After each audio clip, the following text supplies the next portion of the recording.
Veterans Voices is sponsored by these local businesses.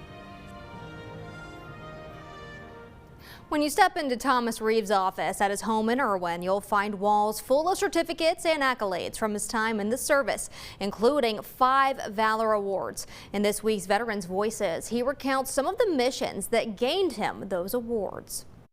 Thomas Reeves might have stopped being an Army pilot in 1978, but the 84-year-old says he'll never retire from rescuing people. Either way, I'm helping people. In some cases, I'm rescuing people for bad decisions they made about when they enrolled in a particular Medicare program. He works for United Healthcare, helping people understand their Medicare plans. But before he got into insurance, he was a master Army Aviator, flying helicopters in Vietnam. You never knew when operations gave you a mission early in the morning or the night before where you're going to be flying, what you're going to be doing. Whether you're going to be medevac, where you're going to be flying a general or VIP around, or where you're going to be hauling soldiers into a combat zone. He wasn't drafted, but ended up serving 2 tours. However, there was one day that gained him the Distinguished Service Cross. It's one of the highest honors for being in combat. Reeves ended up on several different missions on March the 21st of 1967.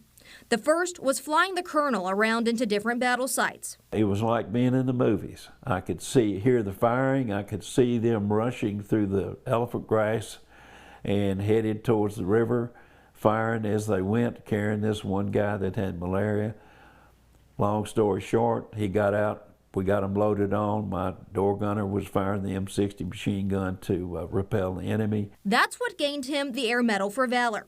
After that, he got the call that the enemy was encroaching on another group and they needed help. And it was obviously a young man, a kid, 19, 18, 20, a draftee, in the infantry, and his captain had been killed, and he was crying and screaming for help. And I could hear him tell the battalion commander that they were surrounded. You could hear the firing in the background. Reeves had to make several trips through thick foliage to a small landing zone to deliver ammo, supplies, and even more soldiers. Somehow a fire had started. I don't know whether it's from our exhaust on our jet engine or what, but a fire had started. And I had to pick them up. We hovered enough to blow it out. The blades on that aircraft are 47 feet long, and blew it out. As they were coming from either side in the bushes and the elephant grass to get on. After that, he started making aerial radio relay for companies that were on the ground. He did that through enemy and friendly crossfire. In front of me, maybe 40 yards away, a North Vietnamese soldier steps out with an AK-47, and they fire automatic. I mean, you don't have to, it just burp.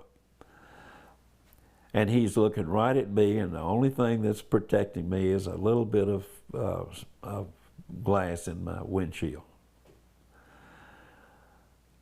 And all of a sudden he makes a turn, 90-degree turn, and fires 90 degrees, not at me. Reeves was picking up critically wounded soldiers and guiding another helicopter to the landing zone. This enemy soldier had gotten in position waiting for me to come back. I had moved away. The medevac chopper had pulled into place, all 4 crew members. They were full of fuel.